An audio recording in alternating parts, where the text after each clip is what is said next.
చేయడానికి ఇది ఎప్పుడు రాయబడింది అంటే క్రీస్తు పూర్వం రాయబడింది, క్రీస్తు సగం రాయబడింది. ఇప్పుడు చూస్తున్నారే వైన్ షాప్ చూడండి, దానివల్ల ధనవంతులైన వారు ఉన్నారు, దానిలో మరి అది తాగి పాపంలో పడిపోయిన వారు కూడా ఉన్నారని దేవుని వాక్యము ఎప్పుడో చెప్పింది. దేవసూత్ర అయితే ఆత్మీయ ద్రాక్షరసము మోషే కాలంలో మనం చూస్తున్నాము.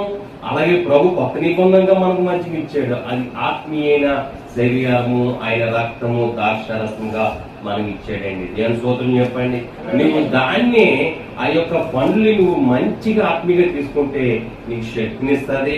దాన్ని నువ్వు వైన్గా తీసుకుంటే పాపాన్ని కూడా దాంట్లోంచే తయారవుతుందని అక్కడ క్రీస్తు పూర్వంలో కూడా రాయబడింది. ద్వితీయ యొక్క మోషే కాలంలో కూడా, అలాగే క్రీస్తు శకంలో కూడా వ్యవహారం రాస్తున్నాడు. చూడండి ఆ మాట, చూడండి అక్కడికి